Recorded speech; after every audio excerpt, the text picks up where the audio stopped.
Tu sais, il y a des gens qui ont besoin d'un message par jour pour se sentir aimés.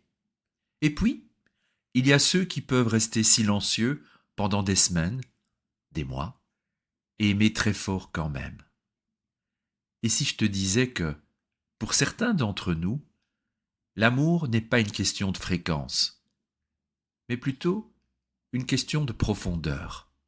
Aujourd'hui, j'ai envie qu'on explore un terrain délicat et magnifique, qui traite de l'amour, de l'amitié. De l'amitié, de l'amour sans appeler, sans voir, sans ce besoin de contact régulier. Un sujet qui crée souvent des malentendus, des blessures et parfois de la culpabilité, et qui, chez beaucoup d'autres potentiels, ressemble à une évidence intérieure. Si tu t'es déjà dit « je pense à eux, je les aime », mais sans avoir le besoin de les contacter, ou « quand je reçois trop de messages, j'étouffe », même si je les aime bien, même si j'aime la personne. Si ça te parle, cet épisode parle de toi.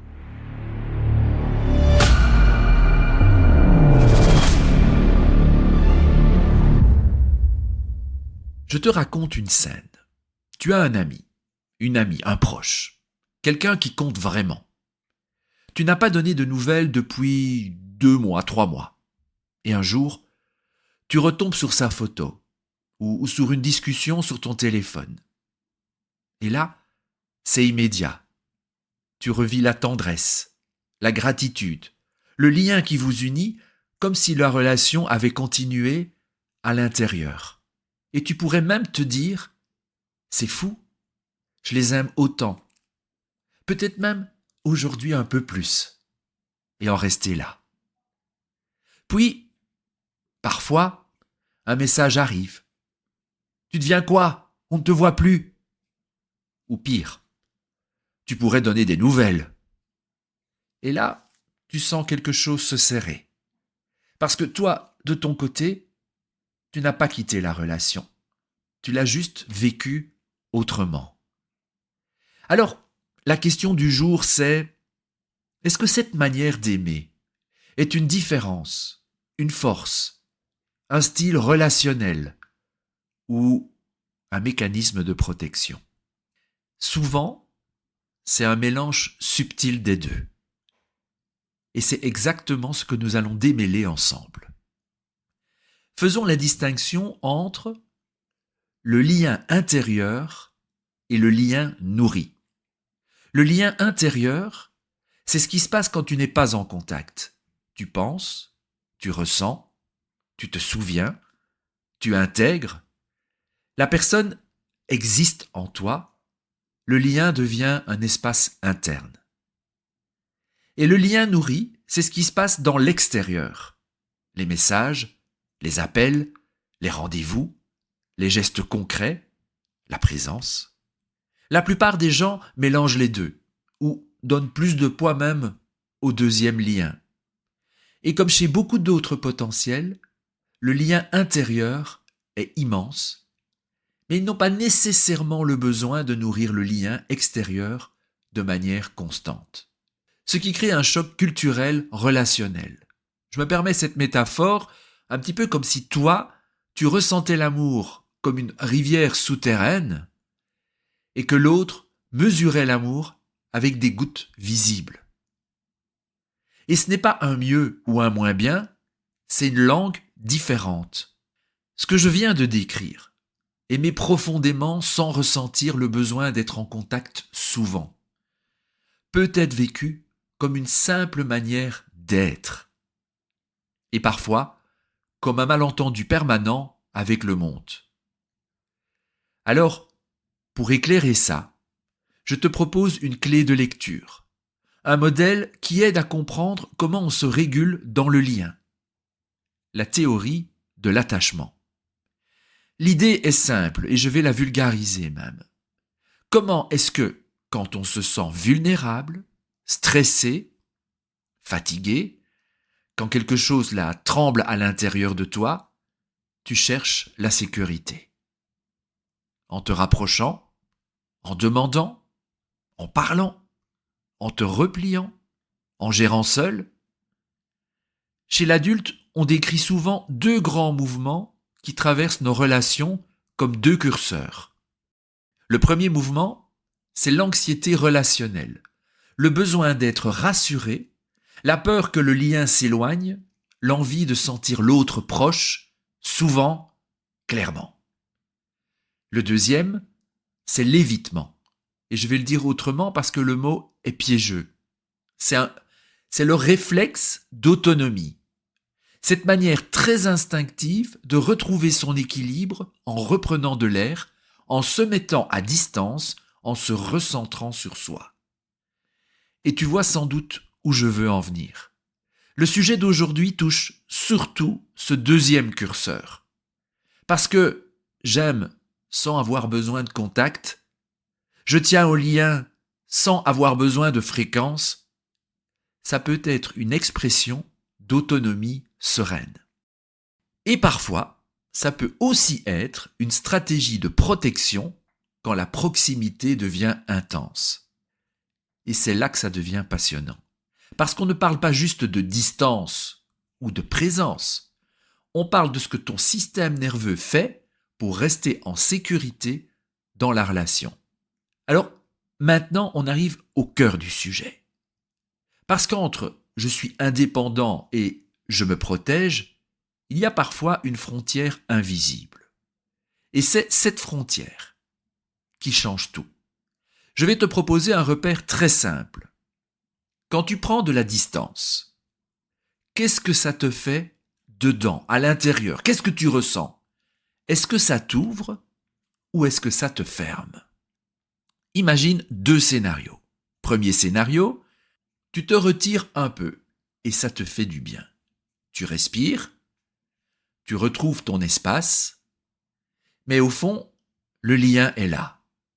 Tu peux même sentir une chaleur pour l'autre, une forme de confiance tranquille. On est OK et je reviendrai quand je suis prêt. La distance ici ressemble à une respiration, à un espace dont tu as besoin. Elle n'efface pas l'amour, elle le rend possible. Deuxième scénario, tu te retires, mais il n'y a rien de doux. C'est même plus brusque, plus urgent, comme si ton corps disait « Trop, stop, je ne peux plus ». Ton mental peut s'activer, rationaliser, minimiser, et au lieu d'un espace qui te nourrit, tu sens une fermeture. Je veux qu'on me laisse, je n'ai pas envie, je n'ai pas la place là maintenant. Et là, la distance n'est plus un souffle, ce n'est plus une respiration, ce n'est plus un espace, c'est un bouclier. Et tu vois, ça ne veut pas dire que tu es froid, ça veut dire que ton système a trouvé une manière efficace de se mettre en sécurité. Alors, comment on le repère concrètement dans la vraie vie? Je te propose 3 questions très simples, juste pour te comprendre. Première question. Quand quelqu'un que tu aimes te demande plus de lien, qu'est-ce qui monte en premier? De l'énergie ou une sensation de pression? Deuxième question. Quand tu traverses une période difficile, est-ce que tu te sens plutôt porté à partager ou à tout tenir seul dans ton coin jusqu'à ce que ça passe? Troisième question. Et quand quelqu'un s'approche très près émotionnellement, est-ce que tu te sens nourri ou envahi comme si tu devais immédiatement récupérer de l'air? Le but de ces questions n'est pas de coller une étiquette, c'est juste de faire apparaître ton mécanisme. Et le plus beau, c'est que lorsque tu le vois, ce mécanisme, tu retrouves du choix. Parce que tu peux continuer à honorer ton besoin d'espace tout en créant un lien qui ne te coûte pas ta respiration. Si tu écoutes ce podcast et que tu te reconnais dans l'autre potentiel, il y a de grandes chances que ce thème te touche pour une raison très simple, ton intensité. Parce que chez toi, le lien n'est pas tiède. Quand tu aimes vraiment. Quand tu t'attaches, tu captes des détails, des nuances, des non-dits. tu ressens vite, tu penses vite, tu analyses vite, tu imagines vite. Et justement, quand tout est vécu à haute fréquence à l'intérieur, ton système nerveux a besoin d'un endroit où ça redescend, d'un endroit où ça se pose, d'un endroit où ça peut respirer. Alors parfois, sans même t'en rendre compte, tu construis tes relations à ta manière. Pas forcément dans la fréquence, mais dans la profondeur, dans l'authenticité. Pas forcément dans l'appel, mais dans la présence intérieure. Pas forcément dans la preuve régulière, mais dans la loyauté silencieuse. Et c'est là que le monde, on va dire classique, peut te faire douter. Parce que pour beaucoup de gens, l'amour se mesure en signes visibles. Un message, un appel, une réponse, une présence régulière. Et toi, tu peux vivre quelque chose de totalement différent. Tu peux penser à quelqu'un chaque semaine sans lui écrire. Tu peux aimer quelqu'un très fort sans ressentir le besoin de le voir souvent. Tu peux garder un lien intact même après des mois de silence. Mais comme ça ne se voit pas, tu te retrouves parfois avec une étiquette que tu ne mérites pas. Oh, tu es distant. Tu n'es pas investi. Tu ne tiens pas à moi. Alors qu'en réalité, tu tiens profondément. Simplement, ton lien ressemble plus à une constellation qu'à une autoroute. Une autoroute, ça fait du bruit, ça passe souvent, c'est visible. Une constellation, ça ne clignote pas tout le temps, et pourtant c'est là, stable, fidèle, présent. Et le point sensible, c'est celui-ci. Quand tu ne mets pas de signe extérieur, les autres peuvent interpréter ton silence comme une absence.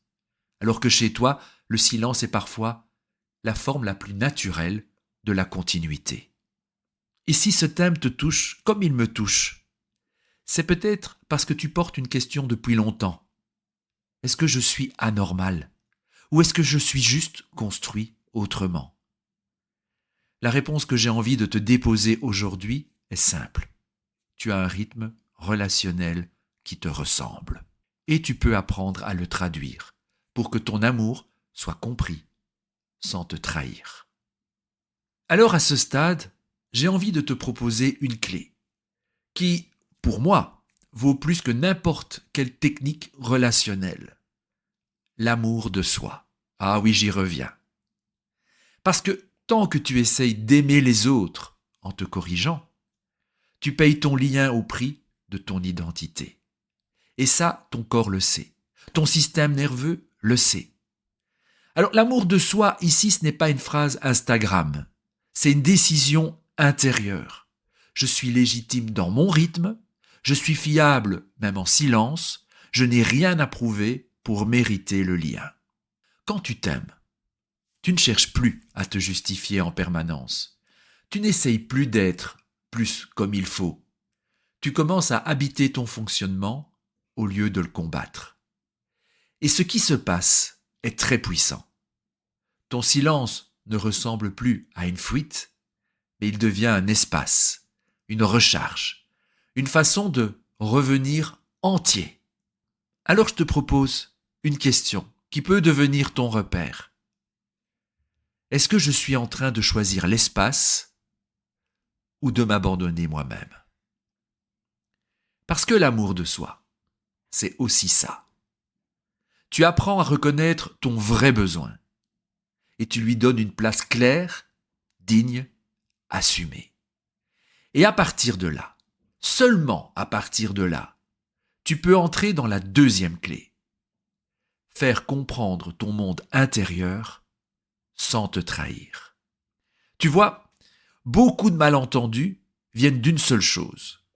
Les gens interprètent ton silence avec leur propre langage, avec leur propre carte du monde. Alors, au lieu de t'adapter, eh bien, je te propose de traduire. Et donc, il ne s'agit pas de se transformer. Il suffit juste de te rendre lisible, compréhensible. Je te propose une notice d'utilisation en 5 lignes. C'est très simple. Tu peux la dire à un ami, à ta famille, à un partenaire. Et tu peux aussi la dire avec tes mots. Première chose à dire, c'est quelle est ton intention. Par exemple, tu comptes pour moi et mon lien avec toi, il est réel. Ensuite, parle de ton mode de fonctionnement. Mais tu sais, je vis beaucoup le lien à l'intérieur. J'ai un rythme beaucoup plus espacé que le tien. Exprime le besoin. Le silence me permet de me recharger et de revenir présent. Rajoute quelque chose qui rassure. Si tu as besoin de repères, dis-le-moi. On peut créer une façon de se comprendre. Et tu installes une balise de sécurité. Si un jour tu t'inquiètes, tu peux m'écrire. Juste besoin d'un signe et je te réponds. Est-ce que tu entends la différence? Dans ce cas-ci, tu ne joues pas un rôle. Tu n'engendres pas des actions qui sont contre ta nature. Tu ne deviens pas quelqu'un d'autre. Tu mets de la clarté sur ton mode d'emploi. Et ça, je trouve personnellement que c'est une forme d'amour très mature. Je m'honore et je t'honore. Je te propose une expérience guidée. Tu peux la faire maintenant ou tu peux la faire plus tard. Si tu es en train de conduire, de marcher, de cuisiner, garde simplement l'esprit de l'exercice et bien sûr ne ferme pas les yeux. Prends une inspiration tranquille et laisse ressortir l'air comme si tu déposais quelque chose sur le sol. Encore une fois, inspire et expire doucement.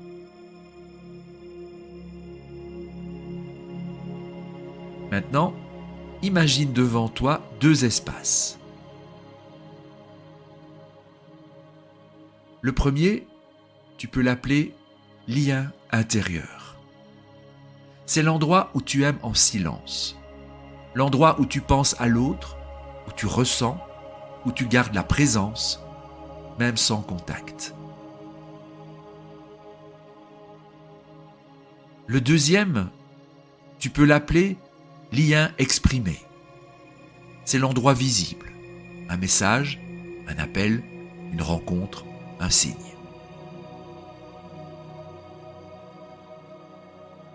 Et maintenant, pense à une relation importante. Quelqu'un que tu aimes, quelqu'un qui compte. Et sans analyser, juste en ressentant. Observe. Naturellement, ton énergie va plutôt vers quel cercle? Lien intérieur ou lien exprimé? Et maintenant, pose une main sur ton ventre ou sur ton cœur, si tu veux, comme un signe de présence à toi-même. Puis, pose-toi cette question très doucement. Dans cette relation, mon besoin d'espace ressemble plutôt à une respiration ou à une protection. Pour sentir la différence, imagine deux scènes. Première scène, tu prends de l'espace et tu respires. Tu te sens plus clair, plus calme, plus vivant. Le lien reste chaud à l'intérieur. Tu sais que tu peux revenir. Deuxième scène, tu prends de l'espace et ton corps se referme. Il y a une tension, une pression, une saturation. Tu as besoin de retrouver ton centre. Ne juge rien. Observe seulement. Parce que l'observation crée de la liberté. Et maintenant, reviens à toi, à l'amour de soi. Dis-toi intérieurement, avec une voix simple, stable, mon rythme est légitime, mon lien est réel, mon silence peut être un espace qui me ramène à moi. et respire. Puis, imagine que tu transformes cette vérité intérieure en une phrase que l'autre peut comprendre, un peu comme une traduction. Choisis une phrase courte qui te ressemble, comme une petite notice d'utilisation relationnelle. Par exemple, tu comptes pour moi, je vis beaucoup le lien à l'intérieur et mon rythme est plus espacé. Ou j'ai besoin de silence pour revenir pleinement présent, mais mon lien avec toi reste là. Ou, si tu as besoin d'un signe, dis-le-moi clairement et je te réponds. Choisis une phrase qui te parle, qui te semble la plus vraie, la plus simple, qui te ressemble dans toute ton authenticité. Celle qui ne va pas te demander un effort de rôle. Et laisse cette phrase se déposer dans ton corps, comme si elle s'installait à l'intérieur de toi, à la bonne place. Et maintenant, une dernière question. Quel accord relationnel honore à la fois mon espace et la sécurité de l'autre? Peut-être que c'est un moment clair où tu es pleinement présent et une liberté assumée entre deux moments. Peut-être que c'est un mot-clé que l'autre peut t'envoyer quand il a besoin d'être rassuré. Peut-être que c'est simplement oser dire ton fonctionnement sans te réduire. Prends une respiration et sens que tu peux aimer à ta manière, avec loyauté, avec profondeur, avec dignité.